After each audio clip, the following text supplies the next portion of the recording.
नमस्कार। शिक्षा समाचार में आप सबों का स्वागत है। और आज हम शिक्षा समाचार में जिस विषय पर चर्चा करने जा रहे हैं उससे पहले हम आपको मधुबनी के डीएम के उस स्पीच को सुनाते हैं जिसके सहारे बहुत कुछ समझा जा सकता है कि स्कूल को लेकर, शिक्षकों को लेकर किस तरीके के ओपिनियन जिला के पदाधिकारी के पास पहुंच रहा है। ये वही पदाधिकारी हैं जिनको अब ट्रांसफर की जिम्मेवारी दी गई है। बिहार में अब जिला स्तर पर जो भी ट्रांसफर होगा उसके चेयरमैन डीएम ही होंगे। और डीएम का ख्यालात आपको लेकर क्या है इसको समझने की जरूरत है।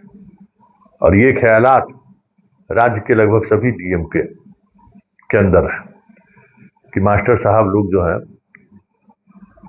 पढ़ने पढ़ाने के अलावा सब कुछ कर रहे हैं। तो जरा डीएम साहब का इस बयान को जरा गौर से सुनिए। हम भी सुन रहे हैं, थोड़ा अच्छा लगा, इसलिए हम भी सोचे कि आपको भी सुनाएं और हम भी सुने। कि कोई भी शैक्षणिक अवधि में अपने मोबाइल फोन का इस्तेमाल नहीं करेगा, ताकि किसी भी विद्यालय और कॉलेज में पढ़ने के समय सिर्फ पढ़ाई का कार्य हो। और कोई मोबाइल में रील, टीचर, शिक्षक जो है मोबाइल चलाते हुए बैठे हुए हैं, इस तरीके का कोई कार्य ना हो। जब शैक्षणिक अवधि कंप्लीट हो उसके बाद आपको जितना मोबाइल चलाना आप चलाइए, लेकिन जब शिक्षा का टाइम है, शिक्षा अवधि का समय है, उस समय कोई भी मोबाइल का कार्य ना हो। इस चीज के लिए संपूर्ण जिला में धारा 163 लगा दी गई है, जिसकी अवहेलना सीधे धारा 163 की अवहेलना मानी जाएगी, जो कि सीधे कानून का उल्लंघन है। इसलिए इस बात को भी पूरे जिला के सभी सरकारी विद्यालय और कॉलेजेस में पहुंचा दीजिएगा, क्योंकि हम जिस अध्याय पे अभी खड़े हैं हमें पूरी तरीके से अपनी ताकत को इस पे केंद्रित करना है कि हमारे बच्चे जो हैं वो शिक्षा अध्ययन करने के समय में ज्यादा से ज्यादा उनके लिए हम लोग शिक्षा के प्रति कार्य कर सके। और दूसरा अध्याय इस पूरी कहानी में शिक्षा के लिए कि एक और आदेश हम लोग निकाल रहे हैं पूरे जिला के लिए।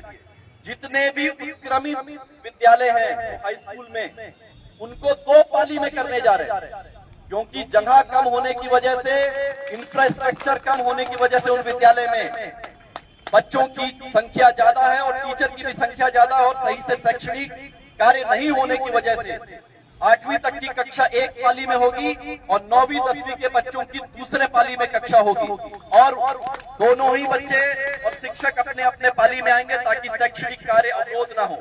और इसका भी आदेश निकल रहा है, हम आज इसको साइन करेंगे इस आदेश को, जो कि पूरे जिला के ऊपर बाइंडिंग ऑर्डर होगा। तो ये 2 बिंदु भी आज के इस स्टेज में अभी इसका उपयोग लेते हुए आपके माध्यम से पूरे जिला को बताना चाहते हैं। बहुत बहुत धन्यवाद। जय मिथिला, जय बिहार, जय भारत।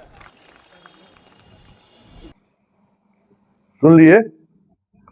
अब मधुबनी डीएम उससे संबंधित पत्र भी जारी कर दिए। जरा इस पत्र के मजमून को जरा देख लीजिए, जिसमें उन्होंने वो सारी बातें आदेश के तौर पर निकाला है जो इन्होंने कहा है। लेकिन कुछ समस्या है जिसको डीएम को भी एड्रेस करना चाहिए। मोबाइल से अटेंडेंस, मोबाइल से बहुत सारी चीजें सरकार ने, शिक्षा विभाग ने जोड़ दिया है। अपने खर्चे के मोबाइल के सिम से, अपने खर्चे के मोबाइल के रिचार्ज से, अपने मोबाइल से शिक्षिका, शिक्षक सबको अटेंडेंस बनाने से लेकर सब कुछ चल रहा है। जो टैब दिया गया है 90% टैब काम नहीं कर रहा है। भ्रष्टाचार का आलम तो ये है कि विभाग को जो अटेंडेंस बनाने से लेकर सारी प्रक्रिया के लिए जो टैब दिया गया है वो टैब काम ही नहीं कर रहा है। उसका कॉन्फ़िगरेशन में ही प्रॉब्लम। अब क्या कीजिएगा डीएम साहब, आप नया यंग हैं, आपके अंदर अभी ऊर्जा है, आप चीजों को समझ भी रहे हैं और जो दर्द है वो आप बयां भी कर रहे हैं। एक छोटी सी बेटी भी आपकी है। आप जब कभी भी कुछ भी सोचते होंगे तो सामने बेटी का चेहरा रहता होगा। स्वाभाविक तौर पर आपके अंदर की वो बात, आपके जज्बात को समझा जा सकता है। लेकिन जो सिस्टम है ना डीएम साहब, बड़ी जालिम है भाई। सिस्टम में बैठे हुए लोग ये चाहते ही नहीं है कि सरकारी स्कूल में जो गरीब के बच्चे हैं वो पढ़े। सरकार भी नहीं चाहती। ये स्थिति है डीएम साहब, ये सच्चाई है कि सरकार भी नहीं चाहती है कि गरीब का बच्चा पढ़े।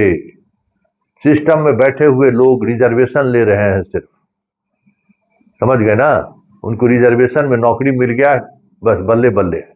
वो भी नहीं चाहता है, जो रिजर्वेशन से बहाल होकर जो लोग आए हैं ना, वो भी नहीं चाहता है कि उस गरीब के बच्चे को जो रिजर्वेशन के सहारे, जिस वजह से रिजर्वेशन का लाभ वो ले रहे हैं, उस समाज के बच्चों को भी हम पढ़ाएं। नहीं चाहता है। चाहता है कि वो निरक्षर ही रहे, गरीब ही रहे, भूखमरी का शिकार ही रहे, दिल्ली पंजाब हरियाणा जाए कमाए के लिए। वो भी वही चाहता है। किसकी लड़ाई कौन लड़ेगा और क्यों लड़ेगा? आजादी के 70 साल बाद भी हमारे पास कोई दूसरा विकल्प नहीं है गरीबी से उत्थान करने के लिए रिजर्वेशन के अलावा। जनप्रतिनिधि में रिजर्वेशन, नौकरी में रिजर्वेशन, शैक्षणिक संस्थानों में रिजर्वेशन। अरे भाई, इस रिजर्वेशन से क्या बदला? जो इस रिजर्वेशन के लाभ से लेकर जो मास्टर भी बना है, सिपाही भी बना है ना, वो अपने रिजर्वेशन वाले भाई की तरफ पलट कर देखना नहीं चाहता है, शादियों नहीं करना चाहता। क्या कीजिएगा? कब तक इस रिजर्वेशन के बैसाखी पर समाज को बदलने की बात सोचते रहिएगा? जितने सांसद बने हैं, जितना मुखिया बना है, जितना वार्ड सदस्य बना है, क्या किया है अपने उस रिजर्वेशन पॉलिसी के आधार पर जो बना है, अपने लोगों के लिए क्या किया है? जैसे ही जनप्रतिनिधि बना, उसका मिजाज, उसका सब कुछ बदल गया। तो डीएम साहब, ये हकीकत है और इस हकीकत को समझना होगा। सरकार नहीं चाहती है। आपने बहुत ही साहस का परिचय दिया है, लेकिन आप ही के इस आदेश को उस जिला में तैनात शिक्षा विभाग का अधिकारी लागू नहीं होने देगा। और लागू ना हो इसके लिए पटना में जो बैठा हुआ आप ही के संवर्ग का जो सीनियर अधिकारी है, वो फोन करके कहेगा। डीएम ऐसी बकर बकर करता है। आपके पास स्कूल में पढ़ाने के लिए जगह नहीं था, जगह नहीं है, उत्क्रमित कर दिया। वाह, 2 कमरे का स्कूल है और 4 क्लास उसमें चलाने की बात कर रहे हैं। 4 कमरे का स्कूल है, 8 सेक्शन चलाने को कह रहे हैं। क्या है भाई? पढ़ाई है, ये राशन का दुकान नहीं है। सरकार स्कूल को राशन का दुकान बना दिया है, समझ गए ना, कि जाइए झोला के लेके लाइए, मध्याह्न भोजन कर लीजिए, जो मुफ्त में मिलता है ले आइए, किताब कॉपी से लेके डेस्क तक चल जाइए घर में। अरे भाई, शैक्षणिक संस्थान है। नीतीश बाबू, 20 वर्षों तक आपने प्रयास किया, कहिएगा कि देखिए टॉपर सबको कौन पढ़ रहा है। तो आपके बिहार विद्यालय परीक्षा समिति में पढ़ कौन रहा है? रिक्शे चलाने वाला, ठेले चलाने वाला ना, घुंगनी मुढ़ी बेचने वाला ही ना, काटने वाला। और ये इतना स्मार्ट है आपका आनंद किशोर कि ऑब्जेक्टिव परीक्षा देके जो है सारा प्रतिभा का तो समझिए कि बैंड बजा दिया है। सही बच्चे चुनकर आए, इसका स्कोप ही खत्म कर दिया, समझ गए?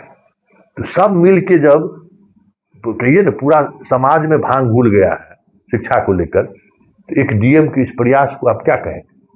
फिर भी हम इस डीएम को बधाई देते हैं और बिहार के सभी डीएम से उम्मीद करते हैं जरा